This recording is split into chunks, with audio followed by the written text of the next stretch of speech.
안녕하십니까, 책돌입니다. 오늘 소개해드릴 책은 호련히 깨어나는 신신명입니다. 저자는 원재, 출판사는 불광출판사입니다. 깨달음은 코 만지는 것보다 쉽다. 신신명의 첫 구절은 가히 파격적입니다.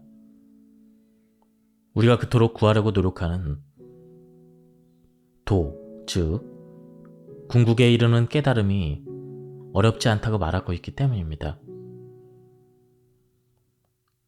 도 깨닫기는 세상에서 가장 어려운 일인 터인데 승찬 스님은 지극한 도가 도리어 어렵지 않다고 말합니다.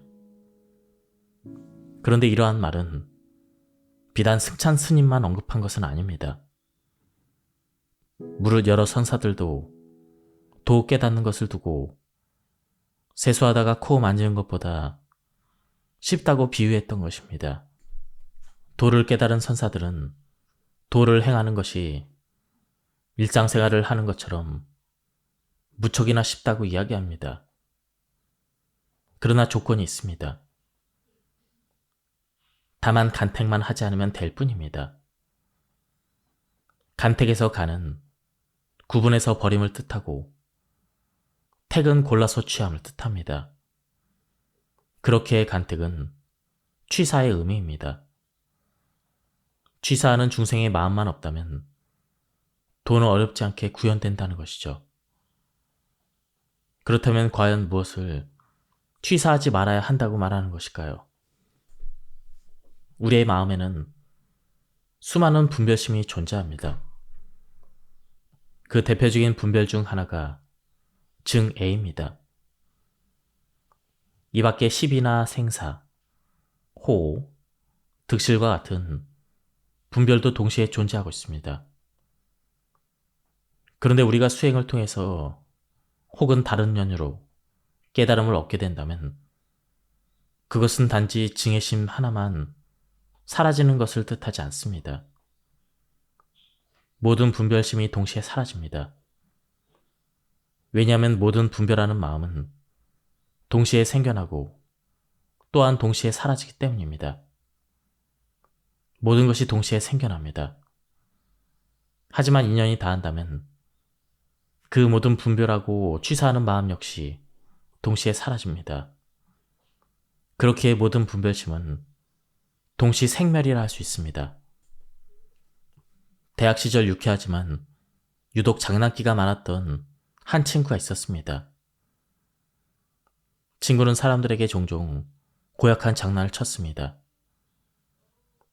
그것은 사람들 등 뒤로 몰래 다가가 양쪽 겨드랑이에 손을 집어넣고 놀라게 하는 것이었습니다.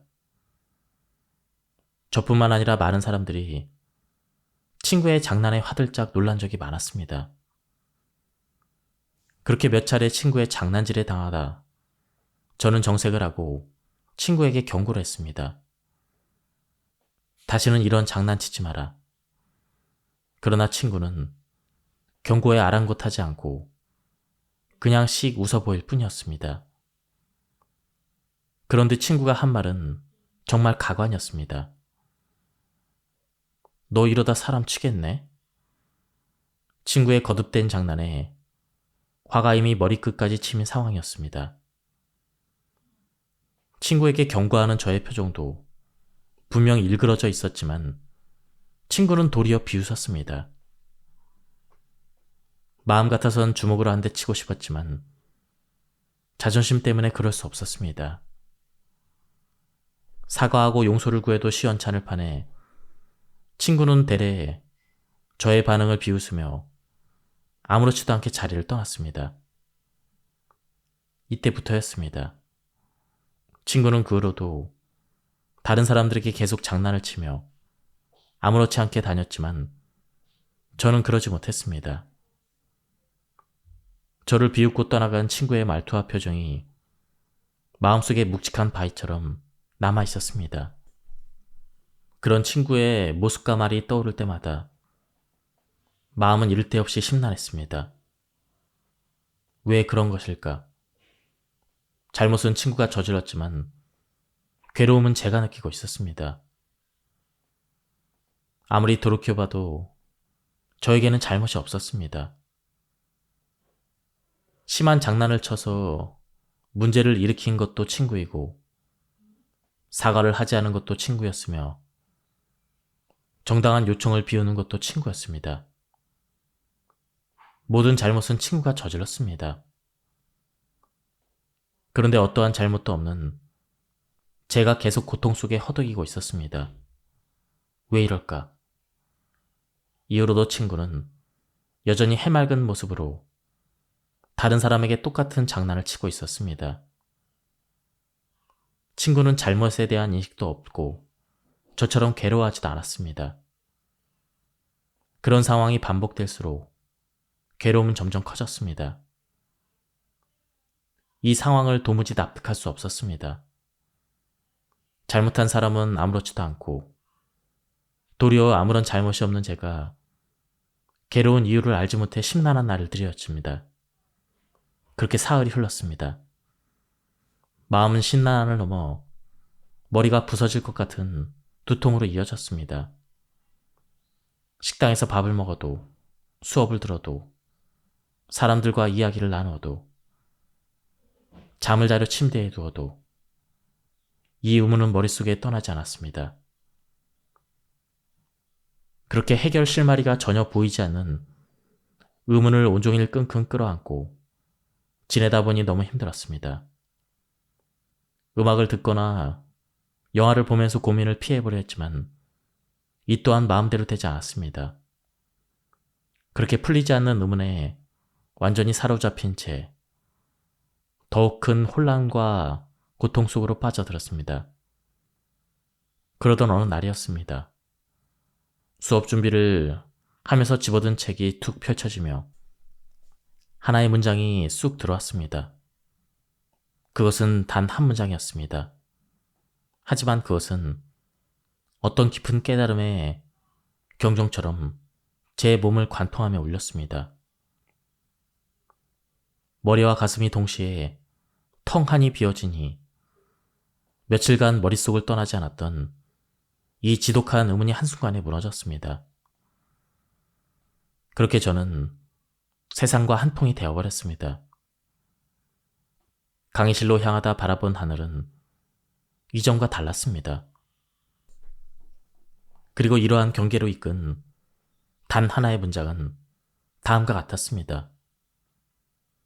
모든 고통은 집착에서 생겨난다. 너무나도 단순하고 분명한 한 문장이었습니다. 어찌 보면 특이할 것이 없었습니다. 부처님의 가르침인 사성제를 공부한 사람이라면 이미 누구나 알고 있는 내용이었기 때문입니다. 하지만 세상에서 가장 먼 거리는 머리에서 가슴까지의 거리라고 했던가요? 머리로는 이미 알고 있었던 내용이었지만 가슴으로 받아들이지 못했던 그런 깨달음이었습니다.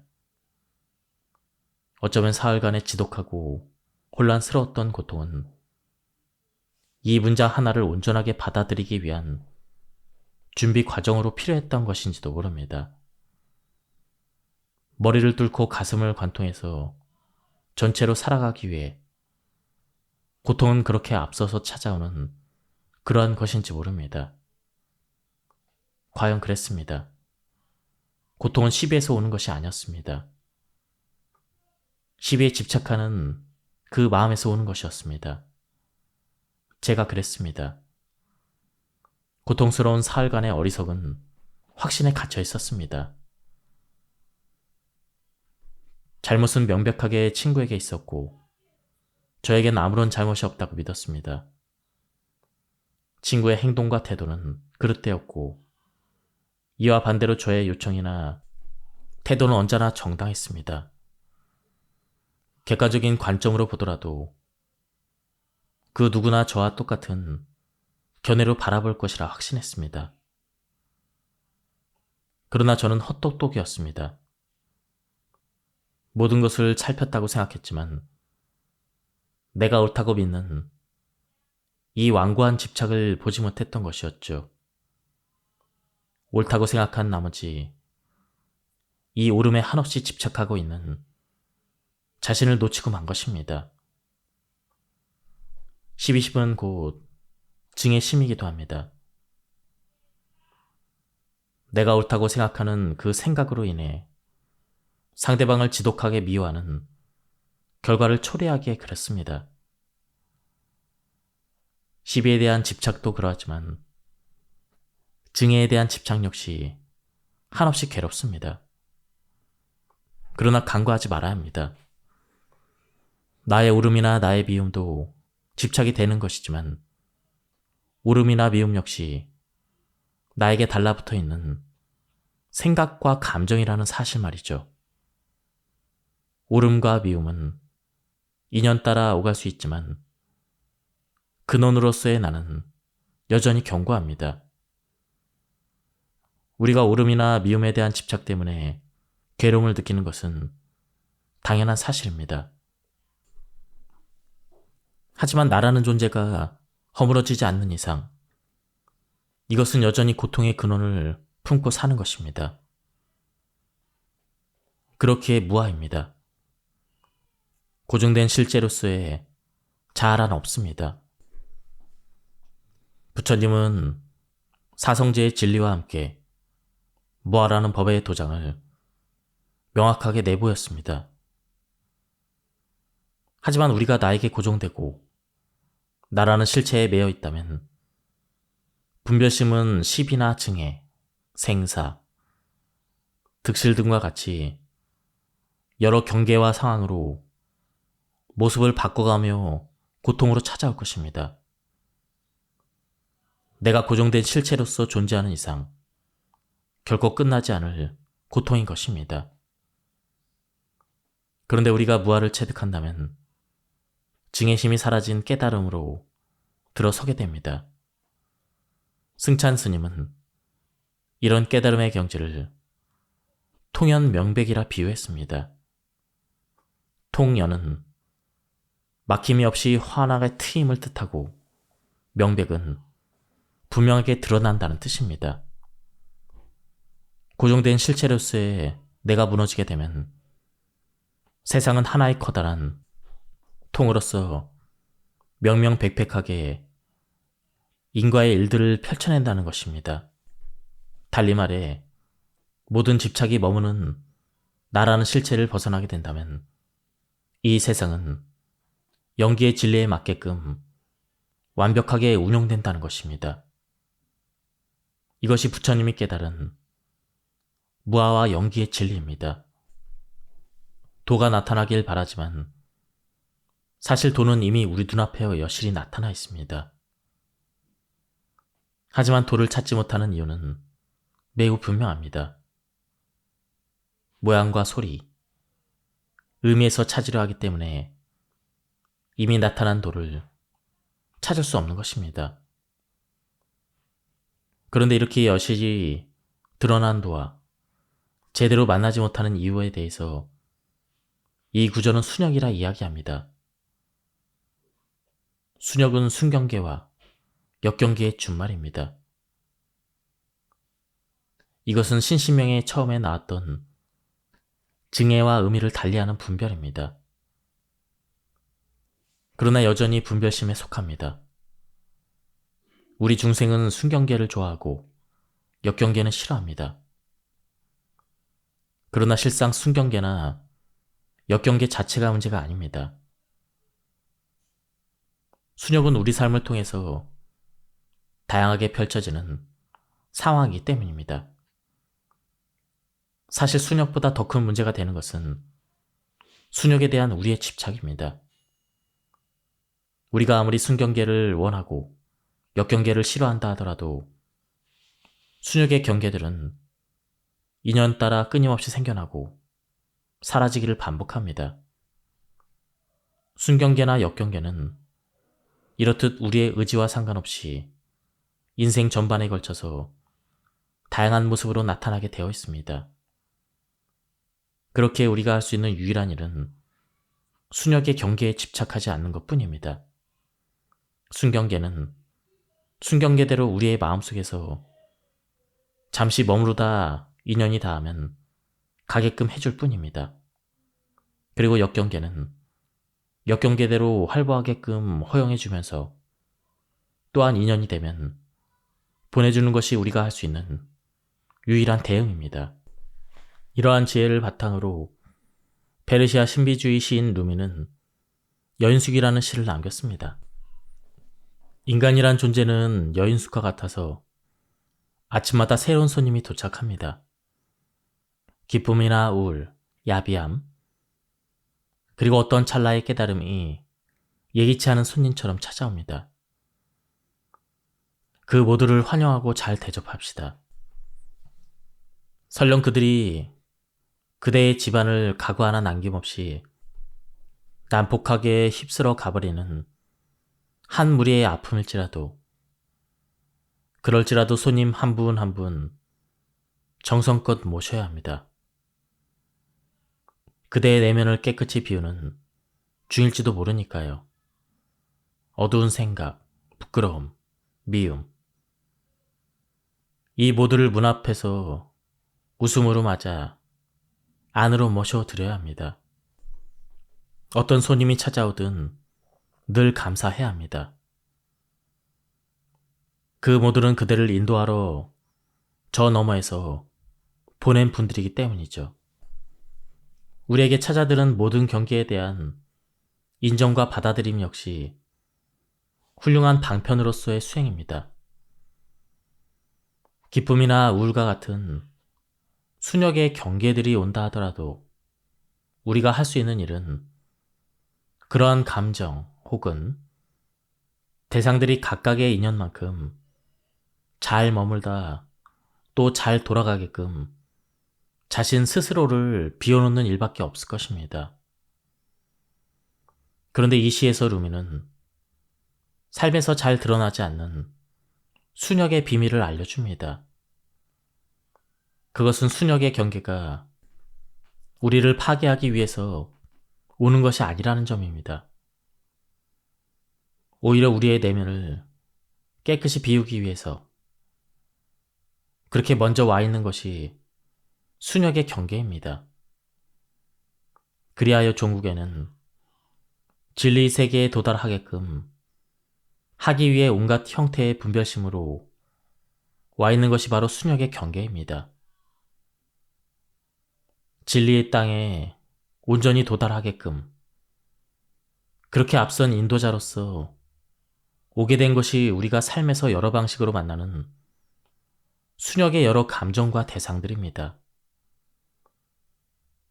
그렇기에 나를 온전히 비우기를 원한다면 순역의 경계들을 내 기호에 따라 잡아 가두거나 밀쳐낼 일이 아닙니다. 나를 깨닫게끔 하기 위해 진녀가 보낸 귀중한 손님들이니 그렇게 잘 받들어 보시다 잘 보내드리면 될 뿐입니다. 생각을 고요히 하려는 태도나 망상의 근원을 포착하겠다는 시도는 사실상 현묘한 뜻과 제대로 만나지 못하기 때문에 일어난 어리석은 노력입니다. 중요한 것은 생각의 유무 여부가 아닙니다.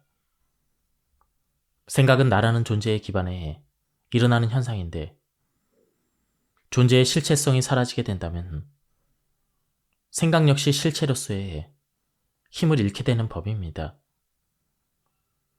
그렇게 생각을 고요히 하기보다는 현묘한 뜻으로서의 무념, 그리고 그 근간으로서 무아와의 개합이 훨씬 더 중요합니다. 그럴 수만 있다면 생각은 자연스레 힘을 잃고 고요해집니다. 그렇다고 해서 생각이 사라지는 것은 아닙니다. 실체에 기대어 날뛰게 되는 생각이 고요해지는 것이죠. 인연에 맞게끔 생각은 자연스레 일어나게 되어 있고 또 인연이 닿으면서 생각은 자연스레 사라집니다. 이 자연스러움에는 아무런 허물이 없습니다. 수연수용이라는 말이 나옵니다. 이는 인연에 따라 받아들인다는 뜻이죠. 그러면서 자연스러운 인연을 따라간다는 뜻입니다. 하지만 이 수연 수영을 잘못 해석해서 모든 것은 인연 따라 벌어지기 때문에 나는 아무것도 하지 않아도 된다라는 뜻으로 받아들이면 안 됩니다. 나에게 집착하지 않으며 인연에 맞게끔 나를 부리는 것. 이것이 수연 수영의 진정한 의미이기 때문입니다. 그런 차원에서 수연 수영에 대한 스승과 제자의 일화를 소개해 보겠습니다. 제자는 스승에게 자신의 지차가 없는 마음의 경지를 자랑하며 이렇게 말했습니다. 스승님, 저는 인연에 따라 공양이 들어오면 받아들이고 또 공양이 없으면 없는 대로 잘 지냅니다. 모든 것이 자연스럽습니다. 제가 해야 될 인위적인 일은 아무것도 없습니다. 이런 제자의 말을 듣고 스승은 감탄하며 말했습니다. 자네는 벌써 그런 무해의 경지에 이르렀는가? 헌데 나는 그러지 못하네. 부침개를 먹고 싶다면 나는 봄에 밭을 일구어 감자도 심고 호박도 심고 하네. 자풀이 생기면 뽑아다 주고 한낮 더위를 피해 물도 잘 주어야만 하지. 그렇게 여름철 농사를 잘 져서 100일쯤 지나 감자며 호박을 수확한다네. 하지만 여기서도 끝이 아니지. 감자의 흙도 잘 털어내야 하고 호박도 야무지게 손봐야 하니 말일세. 그런 다음에야 기름을 데워 부침개도 해먹을 수 있는 것이야. 자네와 달리 나는 이렇게 수고스럽게 산다네. 제자는 자신을 하나의 고정된 위치에 놓고 대상이 되는 인연들을 단지 받을 뿐입니다. 제자의 이러한 안이한 태도에 스승은 자상한 경책을 해준 것이죠. 진리의 본연에서 보면 나조차도 대상과 같은 하나의 인연입니다. 그렇게 우리가 대상을 부리듯 그렇게 나라는 인연도 부려야 하는 법입니다. 배가 고프면 밥을 먹고 병에 걸리면 약도 먹습니다. 그렇게 움직일 수 있을 만큼 몸이 성하다면 밭일도 하며 작물도 수확하는 것이 바로 나를 부리는 것입니다. 스승은 나를 한 존재로서 고정하지 않고 나 또한 하나의 인연으로 받아들이는 지혜를 제자에게 알려준 것이죠. 그렇게 수많은 인연과 경계들이 오갈 수 있도록 나를 비워둬야 합니다. 그래야 허공이 나를 부리고 법신이 나를 통해 드러날 수가 있습니다. 그럴 수만 있다면 나라는 인연을 통해 밭의 흙이며 개울의 물이며 냄비 위의 걸음들이 걸림없이 오갈 수가 있게 됩니다. 단지 나를 없애거나 축소하는 것이 아니라 모든 인연들이 묶일 바 없이 자유롭게 드나들게끔 나를 비워놓는 것이죠. 이것이야말로 진정으로 비워지면 완전하게 채워지는 도리입니다. 그리고 이러한 삶이야말로 묘의법을 찾지 않고 그렇다고 무의법에도 매몰되지 않는 진정한 수연수영의 삶이 되는 것입니다. 시끄러운 사람들의 소리를 피해 인적이 드문 동굴에서 수행하는 스님이 있었습니다. 그런데 어느 날 길을 잃은 등산객들이 그 동굴에서 스님을 발견했습니다.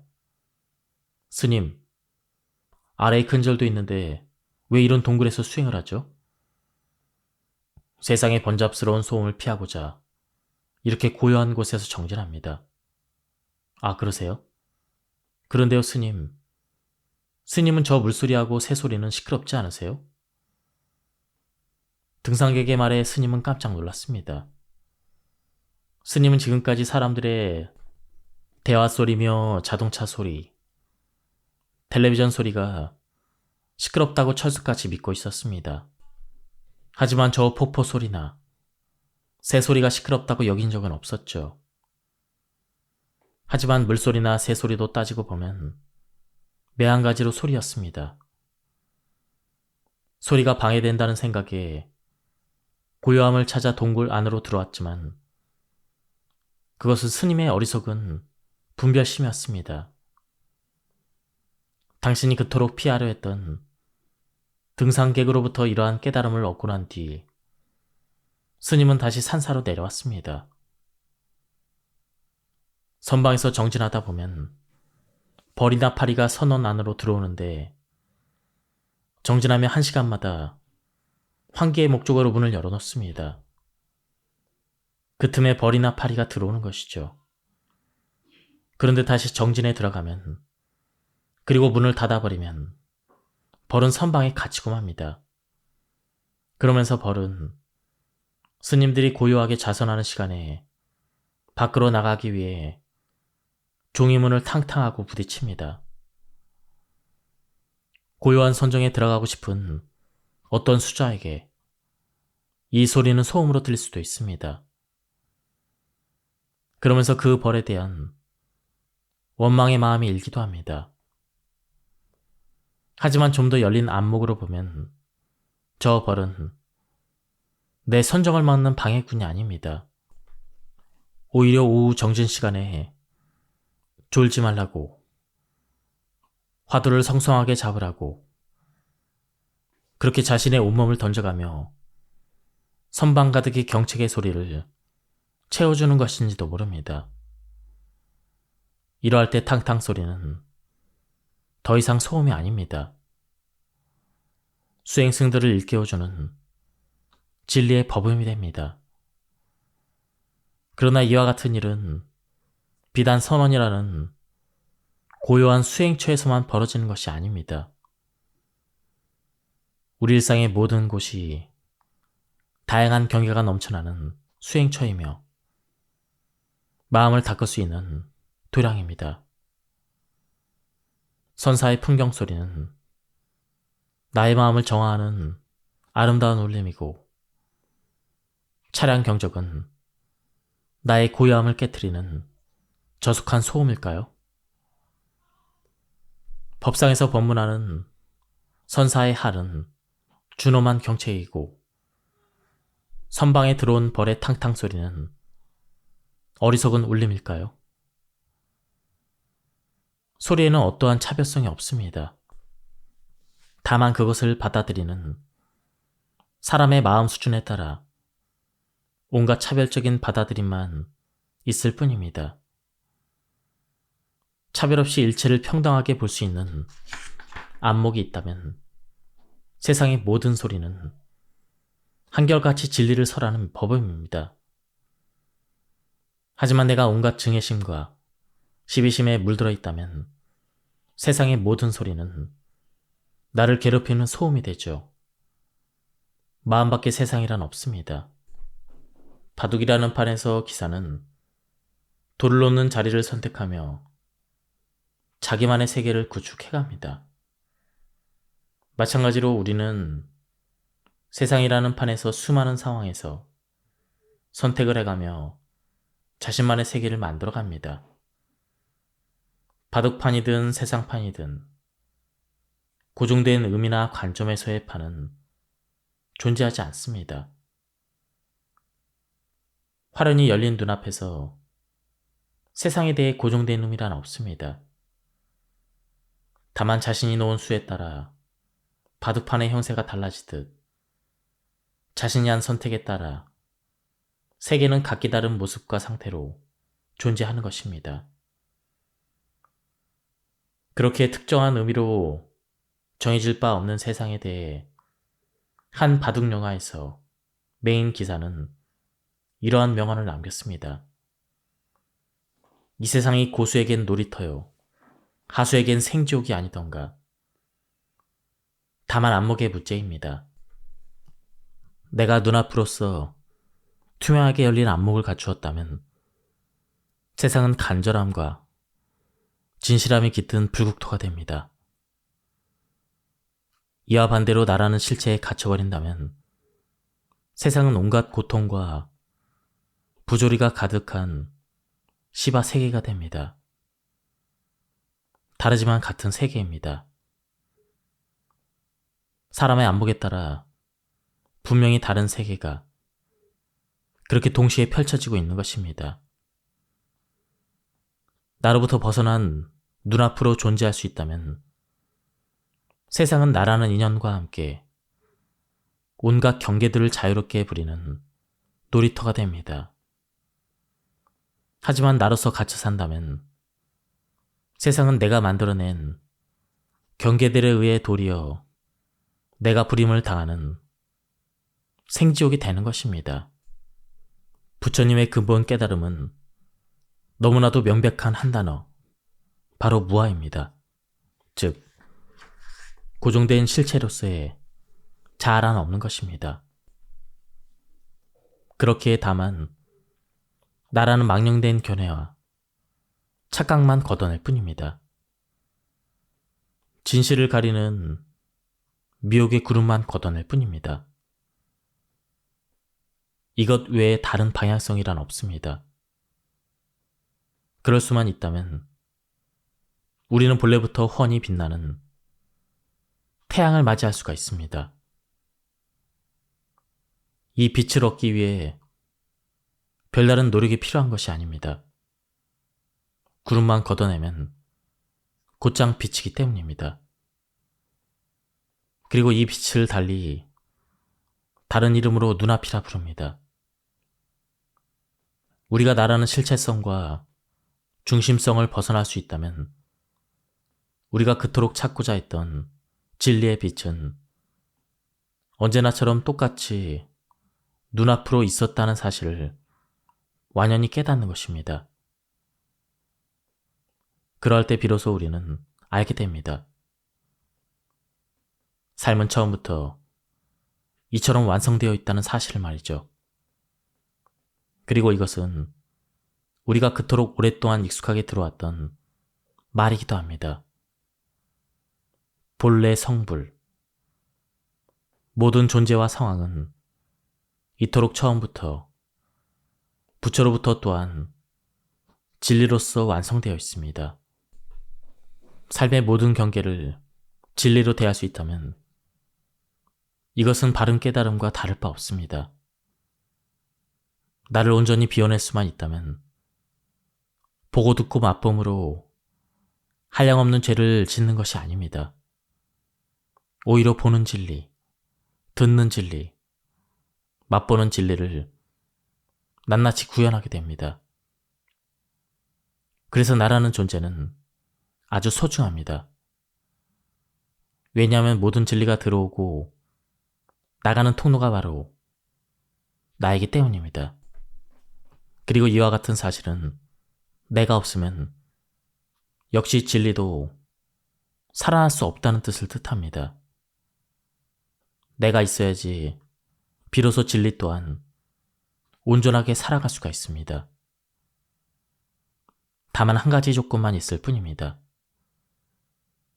나의 실체성을 완전히 거두는 것. 이것이 진리와 온전히 만나고 진리의 삶을 살아가기 위한 유일한 조건입니다. 우리가 밤에 꾸는 꿈은 작은 꿈입니다. 그런데 이와 다른 큰 꿈이 따로 있습니다. 그것은 바로 이 세상입니다. 그리고 나라는 존재입니다. 잠을 잘 때 우리는 이런 작은 꿈 속에서 헤매지만 중생은 이 세상과 나라는 커다란 꿈 속에서 헤매는 것입니다. 그렇게 우리가 해야 될 일은 단 하나뿐입니다. 이 커다란 꿈에서 깨어나는 것입니다. 눈에 졸음이 없다는 것은 상징적인 비유입니다. 눈이란 안목을 뜻하는데 우리의 안목은 무명 업식에 가려져 있어 세상과 나를 있는 그대로 맑게 보지 못합니다. 그러면 우리가 꿈에서 깬다면 어떻게 될까요? 꿈이 거짓이기 때문에 그 환영과 같은 세상에서 벗어나게 되는 걸까요? 아닙니다. 오히려 이 헛개비 같은 꿈 세상을 맑고도 투명하게 살아갈 수가 있습니다. 세상이 꿈인 줄 알기 때문에 더 이상 꿈에 묶이지 않고 오히려 세상이라는 꿈 안으로 들어가서 꿈을 부림으로써 자유로워지는 것입니다. 꿈은 속박의 근거가 아닙니다. 오히려 자유의 가능성인 것이죠. 꿈이라는 환영에서 벗어날 수만 있다면 우리는 오히려 이런 꿈 세상을 분명하고도 여실하게 살아갈 수가 있습니다. 그렇기에 중생 놀이입니다. 중생은 속박의 근거가 아닙니다. 오히려 자유의 가능성입니다. 중생이라는 착각만 벗어날 수 있다면 오히려 우리는 부처의 진리를 이 보잘것없어 보이는 중생으로서 구현할 수가 있습니다. 그렇게 중생을 떠나서 부처가 되는 것이 아닙니다. 중생을 버리고 부처를 구하는 것도 아닙니다. 중생의 일을 떠나지 않았는데 이미 부처를 낱낱이 구현하는 명백함으로 살아간다면 그것이야말로 꿈 세상을 온전히 중생으로 살아가는 도리입니다. 언젠가 도반 스님이 깨달음의 궁극적인 결론이 무엇이냐고 물은 적이 있습니다. 그래서 중생놀이라고 대답했습니다. 깨달음의 끝은 부처놀이가 아닙니다.